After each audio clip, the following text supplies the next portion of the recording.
Assalamualaikum. Hope everyone is doing well. So the topic for today is the contraception. ठीक है, contraceptive का हमारा जो हमने लास्ट टाइम पार्ट किया था, it was till the steroidal contraceptives, जिसमें सिर्फ और सिर्फ हमने combined contraceptives पढ़े थे. अब हम आज पढ़ेंगे progesterone only preparations. ठीक, अब progesterone के बारे में मैंने क्या बताया था, progesterone कहाँ कहाँ काम करेगा. Progesterone will act on the endometrium and on the cervical mucus. ठीक, अब endometrium में क्या काम करेगा, एक तो क्या करेगा, it will cause the endometrial atrophy. क्यों?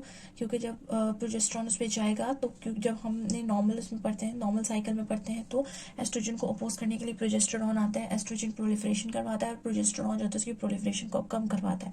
ठीक है, उसको डाउन रेगुलेट करता है. सो इसी तरह प्रोजेस्टेरोन जो होगा वो क्या करेगा, एंडोमेट्रियम की एट्रोफी करवाएगा. जब एंडोमेट्रियम थिक नहीं होगा तो that will prevent the implantation. ठीक, उसके बाद हमारे पास सर्वाइकल म्यूकस नॉर्मली कैसा होता है, वो थिन होता है, वाटरी होता है. It will make it thick. ठीक है, ताकि स्पर्म जो है वो पैसेज ना कर सके, वो पेनिट्रेट ना कर सके. फिर इसके बाद क्या है, अगर हम प्रोजेस्टेरोन्स को हाई डोसेज में देंगे तो that will lead to the inhibition of ovulation. ठीक, पर अगर लो डोज की प्रेपरेशंस होंगी तो that will not affect the ovulations. अब इसमें हमारे पास जो प्रोजेस्टेरोन ओनली बेस्ड जो होंगी वो टाइप्स हैं, वो कौन सी हैं. सबसे पहली है पिल्स. ठीक है, उसमें क्या थे, पिल्स थे, पैचेस थे और रिंग्स थे. ठीक, अब कंबाइंड में अब इसमें कौन सा है, पिल्स है. ठीक, एक है इंजेक्टेबल. सही, और तीसरा जो है वो हमारे पास कौन सा है, तीसरा हमारे पास है रॉड्स. ठीक है, रॉड्स कौन सी है, सबडर्मल रॉड्स, सबडर्मल इम्प्लांट्स कह लें आप इसको. सही. अच्छा, इंजेक्टेबल्स जो होते हैं आपको पता है हमारे पास दो तरह के होते हैं, या तो हम इंट्रामस्कुलर दे सकते हैं या फिर सबकुटेनियस दे सकते हैं. ठीक, अच्छा, अब पिल्स के बारे में क्या है, अब इसके बारे में एक और चीज़ याद रख लें कि ये जो इम्प्लांट्स होते हैं, ये जो इंजेक्टेबल्स होते हैं, ठीक, और पिल्स में कौन से वाले, जो मीडियम डोज होते हैं, स्पेसिफिकली मीडियम डोज वाला कौन सा, डीजोगैस्ट्रल. ये जो होते हैं मोस्ट इफेक्टिव मेथड्स हैं, ये वाला और पिल्स में जो है डीजोगैस्ट्रल वाला, डीजोगैस्ट्रल कंटेनिंग पिल, वो जो होगा वो मोस्ट इफेक्टिव कॉन्ट्रासेप्टिव होगा. ठीक, इसके अलावा जो होता है वो आईयूडी भी होता है, इंट्रायूट्राइन डिवाइस सिस्टम, जो कि डायरेक्टली जिसमें प्रोजेस्टेरोन होता है. ठीक, वो भी इसी का पार्ट है, प्रोजेस्टेरोन ओनली का, पर हम उसको कवर करेंगे इन द आईयूडी सिस्टम में, क्योंकि उसमें हम फिर दो पढ़ लेंगे, दो चीज़ें हमारे पास होंगी पढ़ने के लिए. सो अब हम आ जाते हैं प्रोजेस्टेरोन ओनली पिल्स पर. इन पिल्स को हम क्या कहते हैं, इनको हम कहते हैं मिनी पिल्स. इनको हम क्या कहते हैं, these are called mini pills. बाकी मैंने क्या बताया कि डीजोगैस्ट्रल कंटेनिंग जो होंगे वो मोस्ट इफेक्टिव होते हैं. ठीक, इसमें इनका क्या है, क्योंकि ये मीडियम डोज होते हैं तो ये दे इनहिबिट द ओवुलेशन. ठीक, ये बात होगी. बाकी अब हमने पढ़ा था कि हम एस्ट्रोजन सीवीए वालों को नहीं दे सकते, हाइपरटेंसिव वालों को नहीं दे सकते, उनमें कॉन्ट्राइंडिकेशन थी.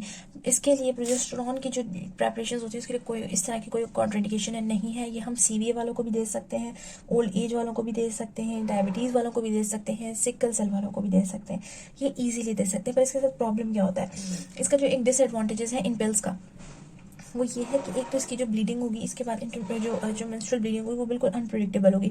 उसमें तो ये था ना कि हमने जो 21 डेज ऑन और 7 डेज ऑफ रखा, तो वो ऑफ वाला जो था, प्लेसिबो वाला जो टाइम था, वो विड्रॉल ब्लीडिंग के लिए था. ये वाला जो होगा इसमें अब अनप्रिडिक्टेबल है ब्लीडिंग. ठीक, उसके अलावा जो है अब प्रोजेस्टेरोन से breast tenderness, acne and weight gain की प्रॉब्लम और हेडेक का प्रॉब्लम होता है. तो ये सारी चीज़ें तो सब में सेम रहेंगी.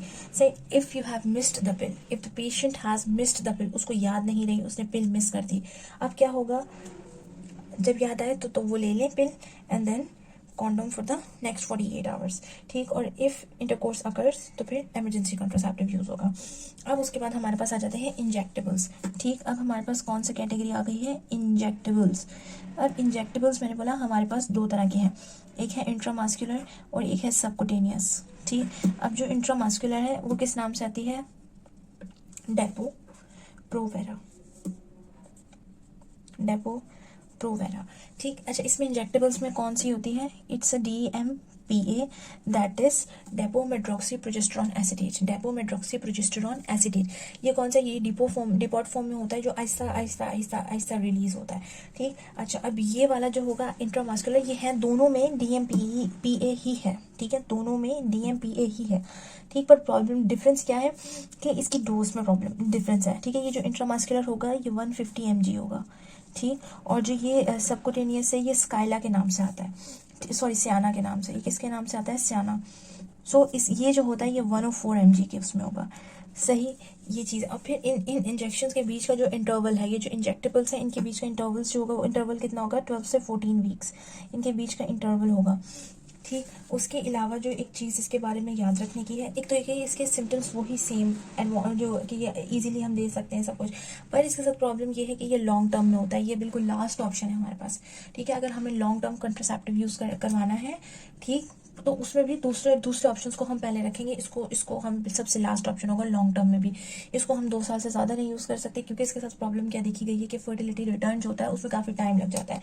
सो एनी वुमेन जिसकी चॉइस जो है वो शॉर्ट टर्म कंट्रासेप्टिव है, तो वो उसको नहीं प्रेस्क्राइब करना, ठीक। अच्छा, इसके अलावा इसमें क्या है कि इनके साथ जो है there is an increase for the HIV।